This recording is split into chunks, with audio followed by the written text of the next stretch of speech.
Hey there, and welcome to Crazy Pepper, the channel where drama sizzles and revenge burns hotter than ever. If you love jaw dropping twists, bold characters, and stories that keep you guessing till the end, you're in the right place. Subscribe and dive into gripping tales of betrayal, karma, and ultimate payback. Get ready for unforgettable moments and satisfying endings, only on Crazy Pepper. Hit that bell and let the drama begin. Victory tastes like champagne until someone spits it back in your face. That's what I learned at Elise's law firm opening party, standing in a room full of Portland's legal elite while they pointed at me like I was some kind of circus attraction. Test run husband is here. The laughter rippled through the crowd like a disease. I'd heard the nickname before, whispered in coffee shops, muttered at dinner parties. Apparently, I was Elise's practice run before she found someone worthy of her old money pedigree. My name is Victor Lennox, and I'm a chemical engineer who should have known better than to trust a lawyer, especially one who looked at marriage contracts the same way she looked at prenups, something to be optimized and discarded when a better deal came along. The law firm's opening night was supposed to be our night. Grant and Lennox, LLC. My $20 million had bought half the nameplate, all the equipment, and most of the staff's salaries. I'd even picked out my outfit carefully, charcoal suit, Italian leather shoes, the works. I wanted to look the part of the successful husband supporting his brilliant wife's career. Instead, I felt like the punchline to a joke I didn't understand. Elise glided through the crowd in her red dress, accepting congratulations and air kisses from Portland's power players. She looked radiant, confident, untouchable. When she finally approached me, her smile was sharp enough to cut glass. "Victor, darling."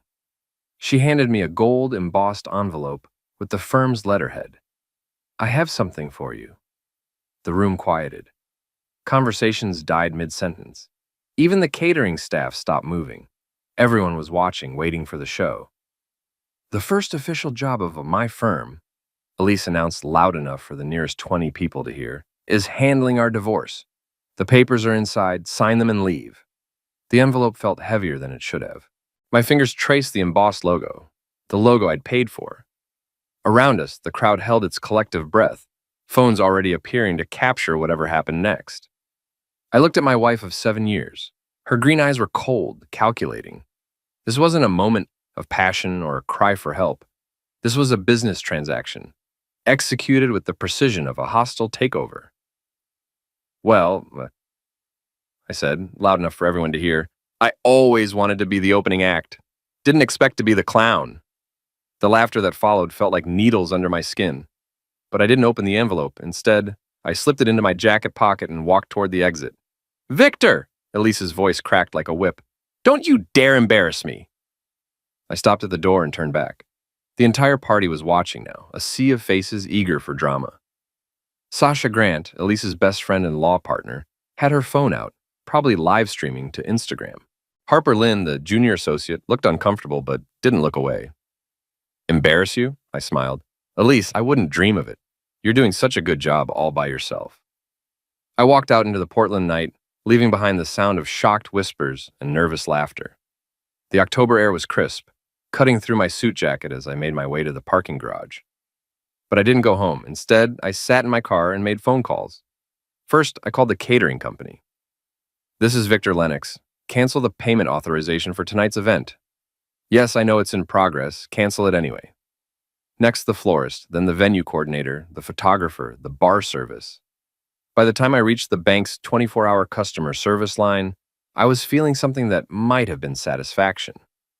"I need to execute an immediate withdrawal of investment funds from Grant and Lennox, LLC, I told the representative. "The full amount, $20 million. "Sir, that's a substantial withdrawal. Are you certain you want to—" "I'm certain. Process it now." The representative put me on hold. Muzak played while I watched the law firm's windows glow warm and yellow above me. The party was still going strong. They probably hadn't even noticed the catering staff packing up yet. "Mr. Lennox, the withdrawal has been processed. The funds will be transferred to your personal account within the hour. Is there anything else I can help you with tonight?" "No, that covers it. Thank you." I hung up and started my car. The engine purred. German engineering, precise and reliable. Unlike marriage contracts, apparently. My phone buzzed. A text from Elise. What did you do? Then another. Victor, answer your phone. And another. This isn't funny. I turned the phone to silent and drove home. By the time I pulled into my driveway, the screen showed 47 missed calls and climbing. Our house, my house technically since I'd bought it before the marriage, sat on a quiet street in the Pearl District. Modern lines, floor-to-ceiling windows, a garage that I'd converted into a workshop for my engineering projects. It was supposed to be our sanctuary. Now it felt like a crime scene. I poured myself 3 fingers of bourbon and sat in my leather chair watching my phone light up like a Christmas tree. Elise, Sasha, unknown numbers that were probably other lawyers. Even Damian Ford, Elise's litigation partner, and I was beginning to suspect much more than that. The bourbon burned, but it was a clean burn, honest, unlike everything else in my life lately. At 11:47 p.m., someone knocked on my door. Not the doorbell, actual knocking, hard and insistent. I checked the peephole and saw a man I didn't recognize. Big, wearing an expensive suit that couldn't hide the fact that he was built like a linebacker. I opened the door with the chain still attached. Victor Lennox? Depends who's asking. Carter Ford. Damien's my brother. We need to talk. Carter Ford looked like he'd been carved from a block of granite by someone who specialized in making things that could hurt you. His suit was expensive, but it fit like armor rather than fashion. When he smiled, it didn't reach his eyes. Mind if I come in? He asked, though he was already pushing against the door. Actually, I do mind. I kept the chain latched. It's late and I don't know you. You know my brother, though. Damien speaks very highly of your wife. The way he said it made my skin crawl. There was an implication hanging in the air like smoke from a house fire. What do you want, Carter?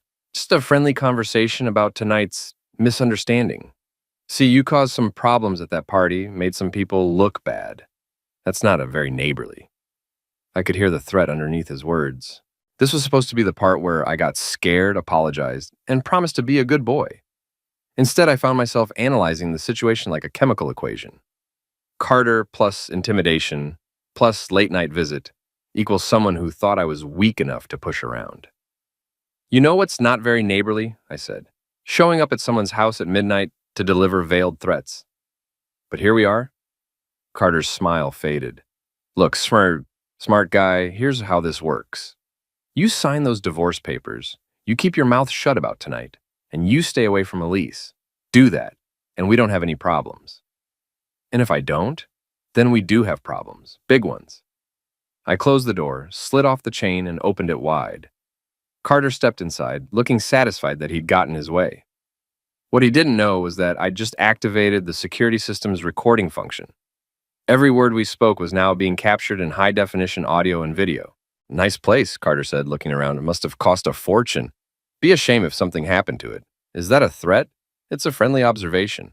I walked to the kitchen and poured another bourbon. Want a drink? You look like a bourbon man. I don't drink on the job.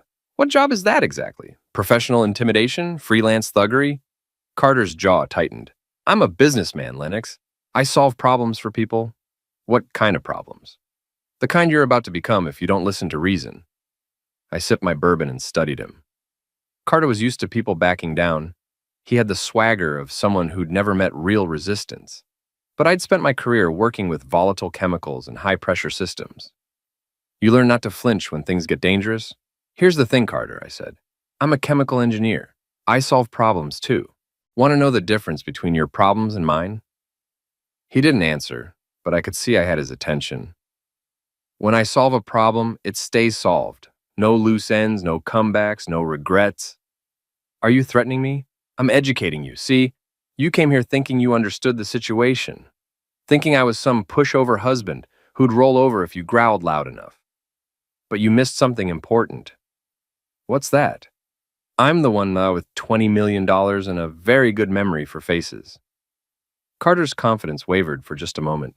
It was like watching a crack appear in a dam. Money doesn't make you tough, college boy. No, but it makes me dangerous. And unlike you, I don't have to do my own dirty work. I pulled out my phone and showed him the security app. His face appeared on the screen in perfect clarity, along with a timestamp and audio levels.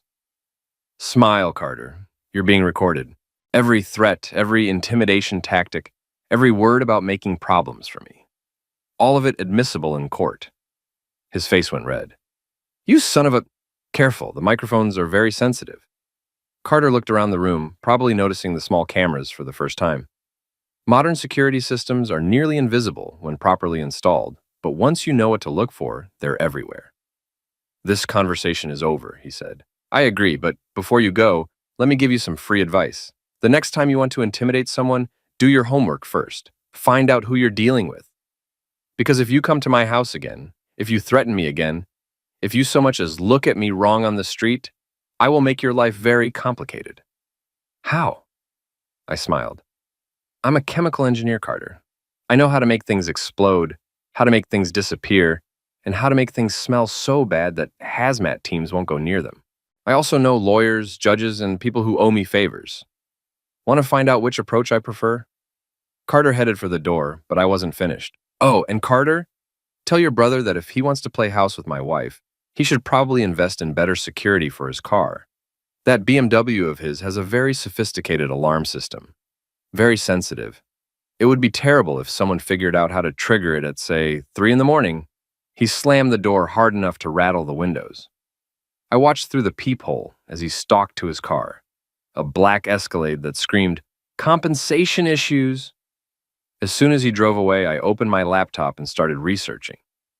Carter Ford, age 38, 2 attack charges that were dropped, 3 businesses that had failed under mysterious circumstances, and a current address in Lake Oswego. More interesting was his brother Damien, 41 years old, partner at Blackstone and Associates, divorced twice, and according to several gossip blogs, recently seen around town with an unnamed redhead from the legal community. Elise was a redhead. I made copies of the security footage and uploaded them to 3 different cloud servers. Then I sent a brief email to my lawyer, explaining the situation and attaching the video files. My phone buzzed, a text from an unknown number. This isn't over. I typed back, "You're right, it's just getting started." Then I poured another bourbon and started planning. The next morning brought clarity along with a splitting headache. I'd always been a light drinker, but the events of the previous evening had driven me to test the limits of my liver's processing capacity. The results were suboptimal. I stumbled to the bathroom and reached for my daily medications: heart pills, blood pressure medication, and a vitamin supplement that Elise had insisted I start taking 6 months ago. "For your health, darling," she'd said. "We're not getting any younger." The irony wasn't lost on me that the woman who claimed to care about my health had just served me with divorce papers in front of half of Portland's legal community. I dry swallowed the pills and caught my reflection in the mirror. 42 years old, graying at the temples, but still in decent shape. Not bad for a test-run husband, whatever the hell that meant. My phone showed 63 missed calls and 47 unread text messages. I scrolled through them while coffee brewed in the kitchen. Most were from Elise, progressing from angry to desperate to furious. A few were from Sasha, trying to play peacemaker. Several were from numbers I didn't recognize. The most interesting was from Harper Lynn, the junior associate at Elise's firm. "Mr. Lennox, I think we should talk. There are things you should know." I called her back. "Harper? This is Victor Lennox." "Oh, thank God. Are you okay? After what happened last night and then the catering disaster." "What catering disaster?" "You don't know? The entire party fell apart after you left. The caterers started packing up in the middle of service. The bar ran out of booze. The photographer left. It was chaos." I felt a small surge of satisfaction. "That's unfortunate. Mr. Lennox, can we meet somewhere private? There are things about the firm, about Elise, things you need to know." We arranged to meet at a coffee shop in the Alberta district, far from the downtown legal crowd. Harper was already there when I arrived, looking nervous and checking her phone every few seconds. "Thank you for coming," she said as I sat down. "I wasn't sure you would." "What's this about, Harper?" She glanced around the coffee shop, making sure no one was listening. "How long have you known about Damien?" "Known what about Damien?" "About him and Elise. The affair." The word hit me like a physical blow. I'd suspected, but hearing it confirmed was different. It made it real. "How long?" I asked. 6 months, maybe longer. They've been careful, but not careful enough. Late meetings, business trips that don't quite add up, hotel receipts that Sasha thought were funny. "Sasha knows?" "Sasha encouraged it. She thinks Damien is a better match for Elise. More ambitious, she said. More connected. I sipped my coffee and processed this information. 6 months. That explained a lot of things. The distance, the late nights, the sudden interest in my health and medication routine. There's more, Harper continued. The firm is in trouble. Real trouble. The startup costs were higher than projected, and without your investment— What do you mean without my investment? You pulled the funding, right? Last night? I did. Harper nodded grimly. The firm can't operate without that money. Payroll is due Friday, and there's not enough in the accounts to cover it. Elise has been scrambling all morning, trying to find alternative funding. This was better than I'd hoped. I'd thought the withdrawal would be inconvenient. I hadn't realized it would be catastrophic. Why are you telling me this? I asked. Harper looked uncomfortable. Because I think you're getting screwed, and I don't like it. You've always been nice to me, treated me with respect, and because— No, she hesitated. Because what? Because I think there's something wrong with the way they've been talking about you. Elise and Sasha, they have this folder they call Project Test Run. It's full of information about you, your habits, your health, your finances. It's creepy. A chill ran down my spine. What kind of information? Everything. Your medical records, your investment portfolios, even notes about your daily routines. And there are other folders too, with other men's names on them. Other men? Elise's exes. Guys she dated before you. The folders track their performance metrics and optimization potential. It's like she's been running experiments on relationships. I felt sick. Where did you see these folders? Elise's computer. She left it open during a meeting yesterday, and I saw them when I was dropping off files. Do you remember any details? Harper pulled out her phone. I took pictures. I know I shouldn't have, but something about the whole thing felt wrong. She showed me the screen. There it was. A spreadsheet with my name at the top. Columns for investment potential, social value, and compliance rating, and exit strategy. My scores were color-coded. Most were green, but long-term viability was marked in red. What does exit strategy mean? I asked. I don't know, but there are notes about your health, your medications, and something called natural conclusion protocols. The coffee shop suddenly felt too warm. I loosened my tie and tried to think clearly. Harper, I need you to send me those photos. I can't. If Elise found out, she's going to fire you anyway when the firm goes under. At least this way you'll have some leverage. Harper considered this. What kind of leverage? The kind that comes with a wrongful termination lawsuit and a hostile work environment claim. The kind that pays better than whatever Elise is offering. She sent the photos to my phone. I forwarded them immediately to my personal email in cloud storage. What are you going to do? Harper asked. I'm going to find out what natural conclusion protocols means. That afternoon, I drove to my doctor's office. Dr. Patricia Reeves had been my physician for 8 years, and she knew my medical history better than I did. Victor, this is unusual, she said, reviewing my request. You want me to test your current medications against your prescriptions? I want to make sure I'm getting what you prescribed. Dr. Reeves looked puzzled, but agreed to run the tests. It'll take a few hours to get results. Is there something specific you're worried about? Just being thorough. While I waited, I went home and set up my own test. As a chemical engineer, I had access to precision scales and basic analytical equipment. I weighed 10 pills from my current bottle of heart medication and compared them to the manufacturer's specifications. The pills were 0.2 milligrams light, every single one. That might not sound like much, but in pharmaceutical terms, it was enormous. Either the manufacturer had screwed up an entire batch, unlikely given FDA regulations, or someone had been substituting my medication with something else. I called Dr. Reeves. Victor, we just got your results back. I'm afraid there's a problem. What kind of problem? The pills you brought in aren't what I prescribed. They appear to be placebos, sugar pills designed to look like your heart medication. How long have you been taking these? My hands started shaking. 6 months, maybe longer.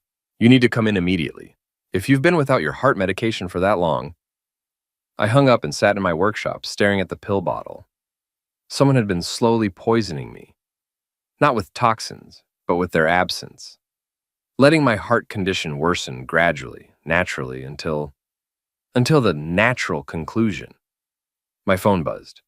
A text from Elise. We need to talk. Come home. I texted back. This is my home. You don't live here anymore. Victor, please. I can explain everything. I'm sure you can. I pocketed the pill bottle and drove to the pharmacy to get my real medication. Then I made another call. Jules, it's Vic. I need to meet you tonight. And bring your handcuffs. Jules Mackenzie was my oldest friend and a retired Portland police detective. If anyone would know how to handle what I just discovered, it was him. Handcuffs? Jules laughed. What kind of trouble are you in, brother? The kind where my wife has been trying to eliminate me. The laughter stopped. I'll be right over. Jules arrived at my house, carrying a bottle of whiskey and wearing the expression he used to reserve for particularly ugly crime scenes. He'd been a cop for 25 years before retiring, and he still moved like someone who expected trouble around every corner. Show me what you've got, he said without preamble. I laid out everything on my kitchen table. The pill bottles, the weight analysis, Dr. Reeves' test results, the photos from Harper, and the security footage of Carter's visit. Jules examined each piece of evidence with the methodical precision of someone who'd built a career on details. This is attempted homicide, he said finally. Premeditated, systematic, and documented. Your wife is either incredibly stupid or incredibly arrogant. Maybe both. Jules picked up one of the placebo pills and held it to the light. These are good fakes. Professional quality. Someone paid serious money to have these made. How serious? Custom pharmaceutical counterfeiting? We're talking 5 figures minimum. This wasn't a spur-of-the-moment decision. This was planned. I poured us both whiskey. What's my next move? Legally? You call the district attorney's office and file charges, practically. Jules shrugged. That's trickier. Proving intent is going to be difficult. Elise will claim she didn't know about the switch, that someone else must have done it. What about the folders Harper found? The natural conclusion protocols? Circumstantial. A good lawyer could argue that's just relationship planning, not homicide plotting. I felt the frustration building in my chest. So she gets away with it? I didn't say that. Jules smiled grimly. I said the legal route is complicated. There are other approaches. Such as? Well, you could always return the favor. You're suggesting I try to eliminate my wife? Hell no. I'm suggesting you eliminate her reputation, her career, and her social standing. Make her life so miserable that she wishes you just had her arrested. Jules had always been practical about justice. During his years as a detective, he'd seen too many cases where the legal system failed to deliver appropriate consequences. He'd developed alternative philosophies about evening the score. How do I do that? Same way she tried to do it to you. Systematically, carefully, and with maximum impact. Jules pulled out his phone. But first, we need more evidence. And I know just the person to help us get it. He made a call. Maggie, it's Jules. I need a favor. Maggie Reeves was Jules' niece and a private investigator who specialized in marital cases. She was also one of the most connected people in Portland's gossip network. If there was dirt to be found, Maggie could find it. 20 minutes later, she was sitting at my kitchen table, reviewing the evidence with professional interest.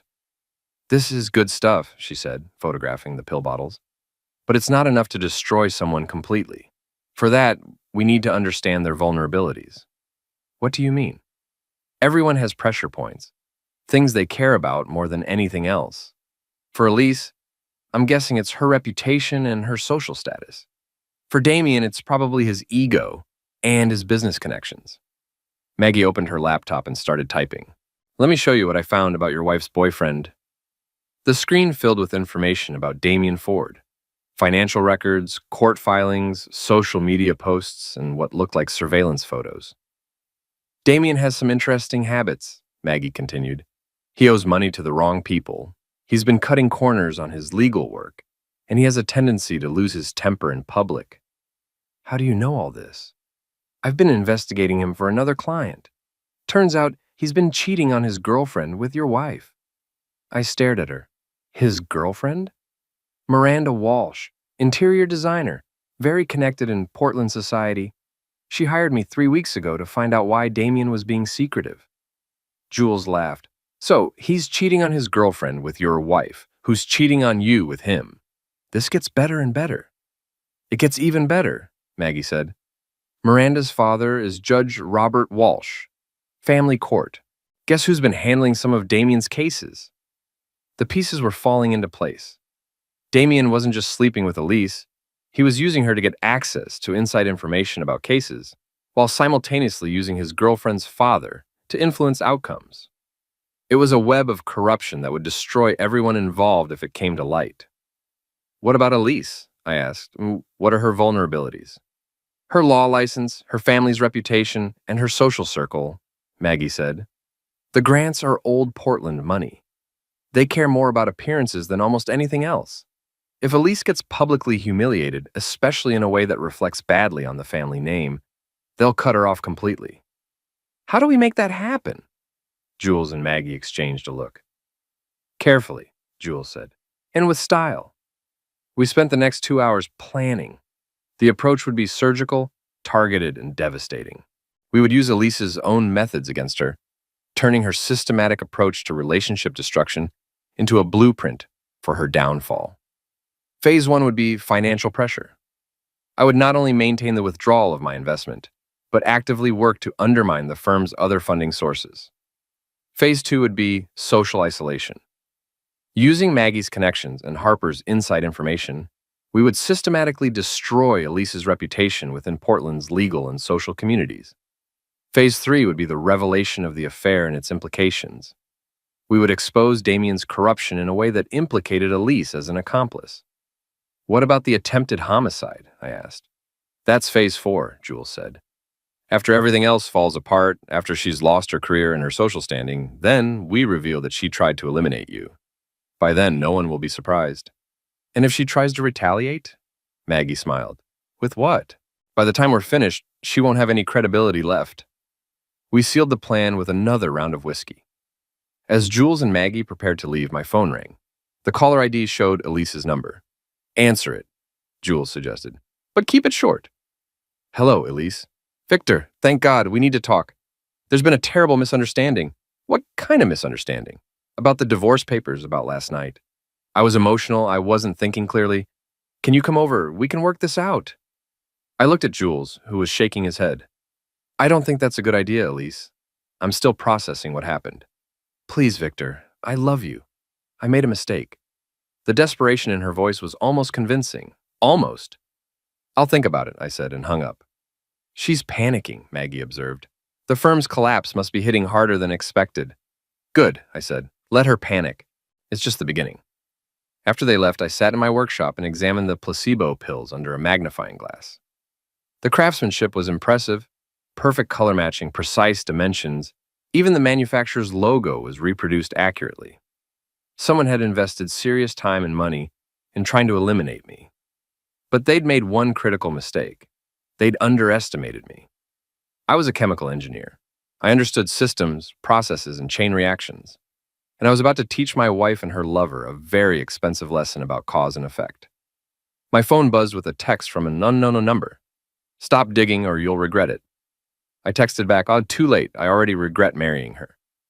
Then I turned off the phone and went to bed. Tomorrow, the real work would begin.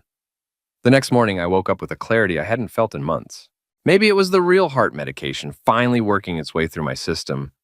Or maybe it was the simple relief of knowing that my suspicions hadn't been paranoia. Either way, I felt better than I had in half a year. I started with coffee and a review of my financial position. Removing $20 million from Elise's firm had been satisfying, but it was just the opening move. I had other investments, other connections, and other ways to apply pressure. My first call was to Richard Blackwood, a venture capitalist who'd been courting me for months about investing in a new tech startup. Richard was also one of the biggest gossips in Portland's business community. Victor, perfect timing. I was just thinking about you. Good thoughts, I hope. Always. Listen, are you still interested in the biotech deal we discussed? Potentially, but I have a question about due diligence. What do you know about Grant and Lennox, LLC? There was a pause. Elise's firm? Why do you ask? They approached me about investing. I wanted to get your take on their viability. Richard laughed. Victor, you're married to one of the partners. Shouldn't you know better than anyone? That's exactly why I'm asking someone else. Another pause, longer this time. Richard was smart enough to read between the lines. Well, since you're asking, I've heard some concerning things. Cash flow problems, questions about their client acquisition strategy, and some rumors about the partner's personal conduct. What kind of rumors? The kind that make investors nervous. Let's just say that mixing business with pleasure rarely ends well. I thanked Richard and hung up, confident that word of my concerns about Grant and Lennox would be circulating through Portland's investment community within hours. My next call was to Harper. Mr. Lennox, I'm so glad you called. Things here are chaotic. How chaotic? Elise has been on the phone all morning trying to find emergency funding. Sasha's been calling in favors, but no one seems interested, and Damien, Harper lowered her voice. Damien's been screaming at everyone. He's furious about something. Any idea what? I think his other girlfriend found out about him and Elise. Perfect. Maggie's intelligence had been accurate. Harper, I have a proposition for you. I'm listening. How would you feel about starting your own practice? I know some people who might be interested in funding a young, ethical attorney who's not afraid to take on difficult cases. The silence stretched long enough that I wondered if the call had dropped. Are you serious? Harper finally asked. Dead serious.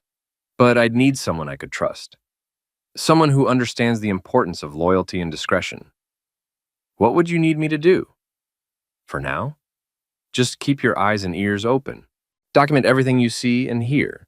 And when the time comes, be prepared to testify about what you've witnessed. Testify about what? About the systematic fraud, corruption, and attempted homicide that's been going on at that firm. Harper's intake of breath was audible. Attempted homicide? I told her about the placebo pills, the medical tests, and the natural conclusion protocols in Elise's files.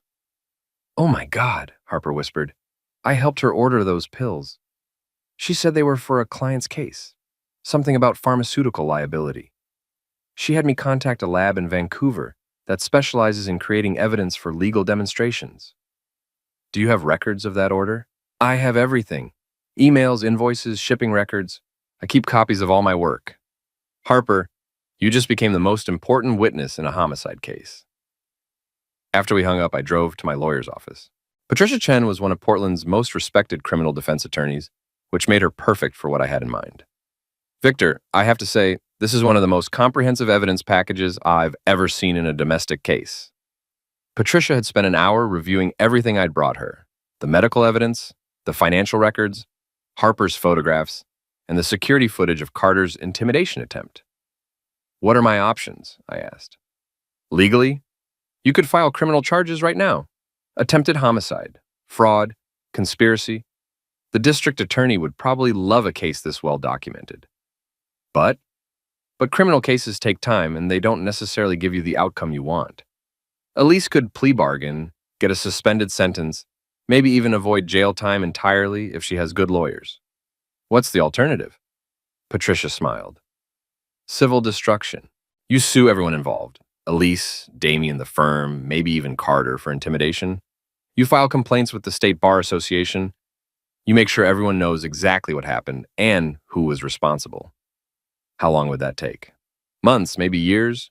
But the beauty of civil cases is that they're public record. Every filing, every deposition, every piece of evidence becomes part of the permanent record. Even if they settle, the damage to their reputations is irreversible. What about the attempted homicide? We file that separately after the civil case is underway. By then, they'll be so damaged financially and professionally that they won't be able to mount an effective defense. I liked Patricia's approach. It was systematic, thorough, and guaranteed to cause maximum damage. Let's do it. All of it? Everything. I want them destroyed. Patricia nodded approvingly. I'll start drafting the paperwork today. But Victor, once we begin this process, there's no going back. Are you sure this is what you want? I thought about the placebo pills, the test-run husband humiliation, and 6 months of systematic poisoning. I've never been more sure of anything in my life. That afternoon, I met Jules at his bar in the Hawthorne district. The place was nearly empty. Too early for the dinner crowd, too late for lunch. Perfect for a private conversation. How's the war going? Jules asked, pouring me a beer.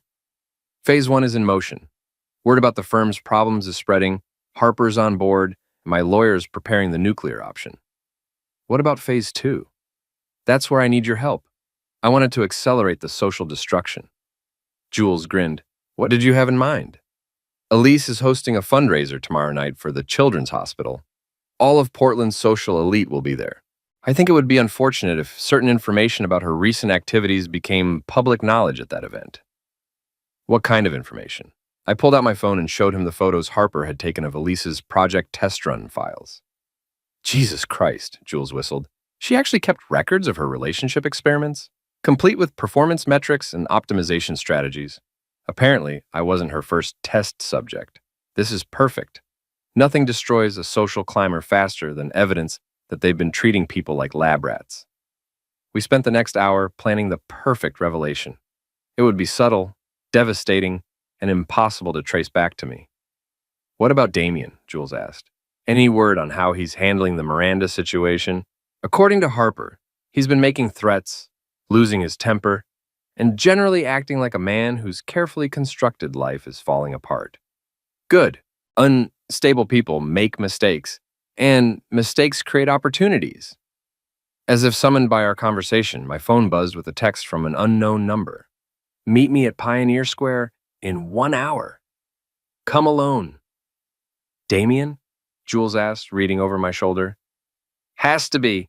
He's the only one stupid enough to think intimidation will work twice. You're not actually going, are you? I finished my beer and stood up.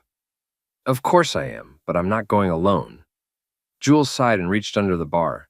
Let me get my coat. Pioneer Square was crowded with tourists and street performers, which made it both a smart choice for a public confrontation and a terrible choice for someone trying to make threats. Damien was waiting by the fountain, wearing an expensive suit and the expression of a man who'd been backed into a corner. Lennox! He didn't offer to shake hands. Damien, you wanted to talk?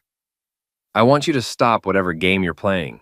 The firm, the rumors, the financial pressure, it ends now. Or what? Or things get unpleasant for everyone involved. I looked around the square. Jules was positioned near the food trucks, close enough to intervene but far enough away to avoid attention. Maggie was sitting on a bench with a telephoto camera, documenting everything. Things are already unpleasant, Damien. My wife tried to poison me, remember? That's ridiculous. Elise would never. I have medical proof. I have the placebo pills. I have documentation of the orders and payments. What I don't have is patience for your BS. Damien's face went red. You think you're so smart, don't you? The brilliant engineer solving all the problems. But you missed the biggest problem of all. Which is? You never deserved her. Elise is exceptional. Brilliant. Beautiful. Connected. You're just some middle-class nobody who got lucky with an inheritance. The insult was supposed to hurt, but instead it clarified everything. This wasn't about love or betrayal or even money. It was about class, status, and the belief that some people were inherently more valuable than others. You're right, I said. I never deserved her. I deserve better. Damien stepped closer, close enough that I could smell his expensive cologne and see the vein pulsing in his temple. Walk away, Lennox. Take whatever settlement she's offering and disappear, because if you don't, I will make your life a living hell. Is that a threat? It's a promise. I smiled and pulled out my phone, showing him the recording app that had been running since I arrived. Thanks for the clarification. That'll be very useful in court. Damien lunged for the phone, but I was ready. I stepped aside, let him stumble past me, and watched as he fell face first into the fountain. The tourists loved it. Cameras flashed, phones recorded, and someone started applauding. Damien emerged from the water, soaked, humiliated, and furious. This isn't over, he sputtered. You're right, I said. It's just getting started. As Damien stalked away, dripping and cursing, I felt something I hadn't experienced in months. Complete satisfaction. The war was escalating, and I was winning. The Children's Hospital fundraiser was exactly the kind of event that Elise lived for. Elegant, exclusive, and packed with Portland's most influential people. The ballroom at the Heathman Hotel glittered with crystal chandeliers and designer gowns, while waiters circulated with champagne and canapes that probably cost more than most people's monthly salary. I hadn't planned to attend, but Maggie had convinced me that my presence would add the perfect touch of irony to the evening's entertainment. Trust me, she'd said, when the story breaks, you want to be visible. You want people to see how calm and composed you are, while Elise's world falls apart. I wore my best tuxedo and arrived fashionably late, just as the cocktail hour was reaching its peak. The reaction to my entrance was immediate and electric. Conversation stopped mid-sentence. Heads turned, and I could practically hear the gossip engine spinning up to full power. Elise was holding court near the silent auction tables, radiant in a black evening gown that probably cost more than my car. She saw me immediately, and for just a moment, her perfect composure cracked. Victor! Sasha Grant appeared at my elbow like a heat-seeking missile. How unexpected to see you here. I wouldn't miss it. The Children's Hospital is such an important cause. Sasha's smile was sharp enough to cut glass. Of course. Though I have to say, after recent events, I wasn't sure you'd feel comfortable in this kind of social setting. Recent events? The separation, the business difficulties, the rumors. I sipped my champagne and studied her. Sasha was fishing, trying to figure out what I knew and how much damage I might cause. What kind of rumors? Oh, you know how people talk. Financial problems, professional misconduct, personal indiscretions, the usual gossip mill nonsense. How unfortunate. I hope none of it affects tonight's fundraising efforts. Before Sasha could respond, the lights dimmed and a spotlight illuminated the small stage where the evening's speakers would make their presentations. The hotel's events coordinator stepped to the microphone. Ladies and gentlemen, welcome to the annual Children's Hospital Benefit. Before we begin tonight's program, I'd like to remind you that all of your generous donations are being matched dollar for dollar by our corporate sponsors. Polite applause rippled through the crowd. I noticed several people checking their phones and a few whispered conversations that seemed more urgent than social. Our first speaker tonight is one of Portland's most dynamic young attorneys and the driving force behind this year's fundraising campaign. Please welcome Elise Grant Lennox. Elise glided to the stage with practiced grace, her smile bright enough to power the chandelier. She began her speech with the usual platitudes about community service and helping children. But I could see the tension in her shoulders, the slight tremor in her hands as she gripped the microphone. The children in our care deserve nothing less than our very best efforts, she was saying. They deserve advocates who will fight for them with integrity, compassion, and unwavering dedication to the truth. The irony was breathtaking. That's when the first phone started buzzing. Then another and another. I watched as people throughout the ballroom began checking their devices, their expressions shifting from polite attention to confusion to shock. A few guests started moving toward the exits, making hurried phone calls. Elise noticed the distraction and tried to regain control of the room. As I was saying, the legal profession has a special obligation to serve those who cannot advocate for themselves. But it was too late. The story was breaking in real time, spreading through Portland's social network like wildfire. Maggie had timed it perfectly. At exactly 8:30, just as Elise took the stage, a carefully curated selection of documents had been anonymously sent to every major gossip blog, social media influencer, and news outlet in the city. The project test run files, complete with spreadsheets, performance metrics, and detailed notes about Elise's systematic manipulation of multiple relationships. "Oh my God," someone whispered behind me. "Have you seen this?" I turned to see two women staring at a phone screen, their faces pale with shock. She actually kept score? Like they were lab experiments? Look at this one. Subject demonstrates adequate financial resources but limited social value. Recommends short-term engagement with strategic exit planning. That's disgusting. The whispers spread through the ballroom like a virus. More phones appeared, more shocked gasps, more horrified conversations. On stage, Elise was losing her audience in real time. "Perhaps we could focus on the children," she said, her voice rising slightly. "This is their night, after all." But nobody was listening anymore. The crowd was too busy reading about her systematic dehumanization of every man she'd ever dated, including detailed notes about their weaknesses, insecurities, and optimization potential. Judge Walsh, Miranda's father, was standing near the bar with a group of other legal professionals. His face was grim as he scrolled through his phone, occasionally showing the screen to his companions. I could see them shaking their heads in disgust. "Ladies and gentlemen," Elise tried again, "if we could please, is it true?" The voice came from somewhere in the crowd, loud enough to cut through the murmur of conversation. Elise froze. "I'm sorry?" "The documents that are circulating online. The relationship experiments, is it true?" The ballroom went silent. Every eye was focused on the stage, waiting for her response. Elise's composure finally cracked. This is neither the time nor the place for—" "So it is true," another voice, from a different part of the room. You actually kept files on the men you dated? Those documents are private and they've been taken out of context. What context makes this acceptable? Judge Walsh had stepped forward, his phone held high enough for everyone to see. What context justifies treating human beings like experimental subjects? The crowd erupted, voices raised in anger, shock, and disgust. Someone started booing. Others headed for the exits, clearly wanting no association with the evening's events. Sasha rushed to the stage, trying to do damage control. Please, everyone, let's not let unfounded accusations overshadow the important work we're here to support. Unfounded? A woman near the front of the crowd held up her phone. There are photographs of the actual files, spreadsheets with men's names and scores. How is that unfounded? I watched Elise scan the crowd, looking for allies, for friendly faces, for anyone who might help her salvage the situation. Her eyes found mine, and for a moment, we stared at each other across the chaos. She knew.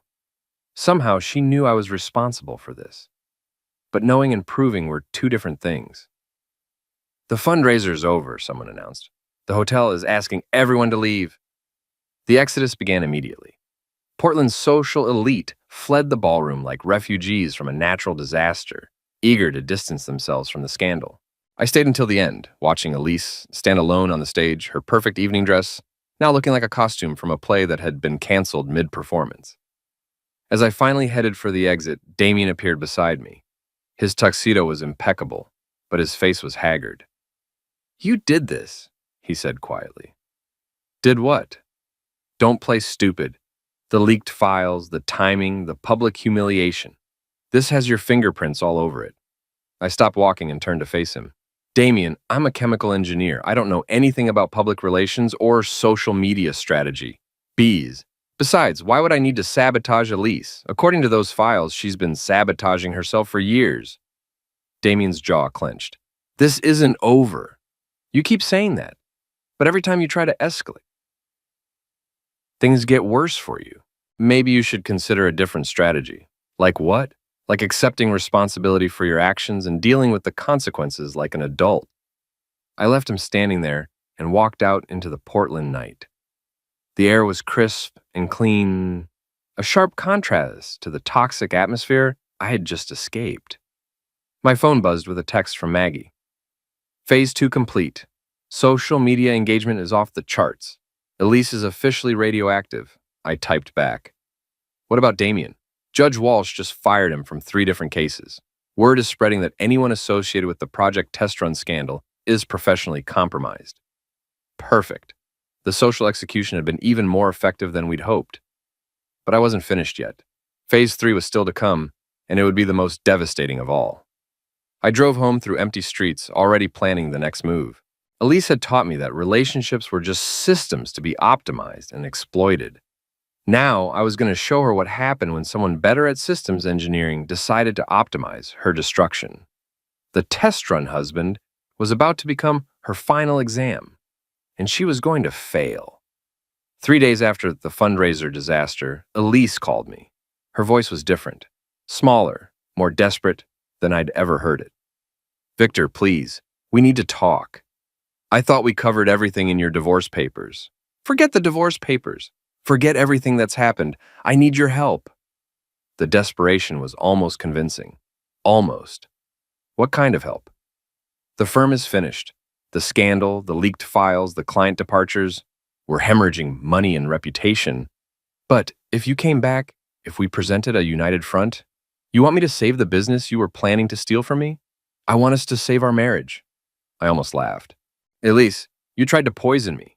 You've been systematically replacing my heart medication with sugar pills for 6 months." Silence stretched across the phone line. "I don't know what you're talking about," she said finally. "I have the pills, I have the medical tests, I have documentation of the orders and payments." "That's impossible. Harper kept copies of everything. The emails, the invoices, the shipping records. She's already given her statement to the police." Another long silence. "Harper's lying. She's trying to destroy me because I fired her." "You fired her?" "She was stealing from the firm, taking files, making unauthorized copies of confidential documents." I felt a surge of anger. Even now, even caught red-handed, Elise was trying to manipulate the narrative. Where are you calling from? I asked. My apartment. Why? Stay there. I'm coming over. Victor, thank God. I knew you'd. I'm not coming to reconcile, Elise. I'm coming to end this. I hung up and called Jules. It's time for phase 3. You sure about this? I've never been more sure of anything. All right, Maggie and I will be in position in 20 minutes. Elise's apartment was in the Pearl District, a converted warehouse with exposed brick walls and floor-to-ceiling windows. I'd helped her pick it out 2 years ago, back when I thought we were building a life together instead of a crime scene.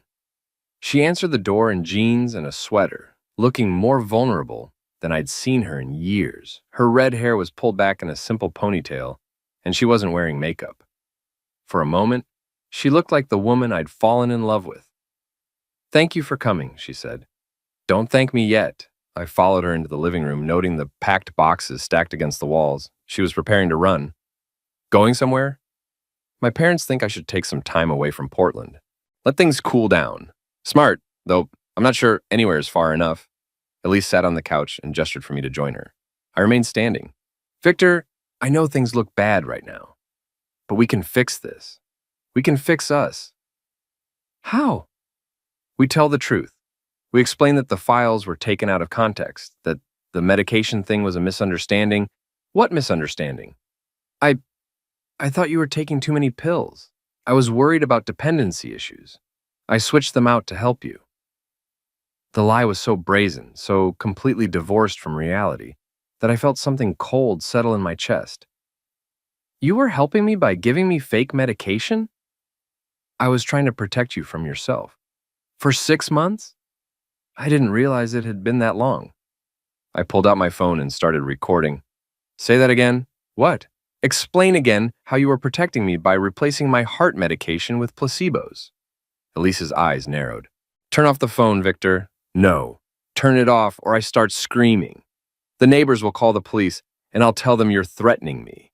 Go ahead. I'd love to explain to the responding officers why you have $20,000 worth of counterfeit pharmaceuticals in your possession. Her face went pale. How do you know about that? Because I know everything, Elise. The medication orders, the payment records, the lab in Vancouver that manufactured the fakes. I know about Project Test Run and your systematic manipulation of every relationship you've ever had. I know about Damien, about the corruption, about the bribes and the influence peddling. You can't prove any of that. Actually, I can. Harper documented everything before she quit. The district attorney's office has been very interested in her testimony. Elise stood up abruptly, her composure finally cracking completely. You fool! You self-righteous, vindictive fool! Do you have any idea what you've done to me? I've given you exactly what you deserve. I deserve better than you. I always have. You're nothing special, Victor. You're just a middle-class engineer who got lucky with an inheritance. Without that money, you'd be nobody. And without that money, you'd be unemployed. She slapped me, hard. The sound echoed through the apartment like a fire shot. I didn't react. I just kept recording. Feel better? I asked. Go to hell. I've been there for the last 6 months. Thanks to you. Elise began pacing, her movements sharp and agitated. What do you want? Money? An apology? What will it take to make this stop? Nothing. Nothing? There's nothing you can say or do that will stop what's coming. The criminal charges, the civil lawsuits, the Bar Association investigation, it's all in motion now. You're destroying my life. No, Elise, I'm revealing it. There's a difference. She stopped pacing and stared at me with pure hatred. You think you've won, don't you? You think you're so clever with your evidence, and your recordings, and your little revenge plot. But you missed something. What's that? Damien has friends, dangerous friends, the kind of people who solve problems permanently. It was my turn to smile. You mean Carter? Damien's brother? Among others. Funny thing about Carter. He's been very cooperative with the police since they arrested him for intimidation and conspiracy. Turns out he doesn't want to go to prison for his brother's mistakes. Elise's face went white. That's right, I continued. Carter's been talking about the threats, the intimidation attempts, the plan to force me out of the picture. He's also been very helpful in explaining Damien's financial problems and his connections to certain unsavory characters. You're lying. I pulled up a news article on my phone and showed her the screen. Damian Ford arrested on corruption charges, read the headline. They picked him up this morning. Bribery, influence peddling, conspiracy to commit fraud. Judge Walsh was very helpful in explaining how Damian had been using his relationship with Miranda to gain access to confidential case information. Elise sank back onto the couch, all the fight going out of her. It's over, isn't it? It's over. What happens now? Now you face the consequences of your choices. The criminal trial, the civil suits, the professional sanctions, all of it. And you? What do you get out of all this destruction? I thought about the question seriously. Justice, closure, and the satisfaction of knowing that you'll never be able to hurt anyone else the way you hurt me. I loved you, Victor. I really did. No, you didn't. You loved what I could provide. The money, the stability, the social status. But you never loved me. I was just another test subject in your relationship laboratory. I stopped the recording and put my phone away. Goodbye, Elise. I walked to the door, but her voice stopped me. Victor? What? For what it's worth, you were the best of them. The test subjects, I mean. You were the only one who ever fought back. I turned to look at her one last time. She was sitting on the couch, surrounded by boxes, looking small and defeated and utterly alone. That's because I was never your test subject, I said. I was your final exam, and you failed. I walked out of her apartment and into the Portland night, leaving behind 7 years of marriage and 6 months of systematic betrayal. My phone was already buzzing with messages from Jules and Maggie, updates on the legal proceedings, and congratulations on a job well done. But I didn't feel like celebrating. I felt empty, hollowed out, like a building after a controlled demolition. The test run husband experiment was over. At least Grant Lennox would spend the next several years in prison, her law license permanently revoked, or her reputation destroyed beyond repair. Damian Ford faced similar charges and similar consequences. The corruption network they'd built would be dismantled piece by piece. Justice had been served with scientific precision. As I drove home through the empty streets of Portland, I realized that I'd learned something important about myself. I wasn't the weak, manipulable man that Elise had thought she married. I was someone much more dangerous. Someone who understood systems, who could think strategically, and who never forgot a betrayal. The test run was complete. The results were conclusive, and I was finally free.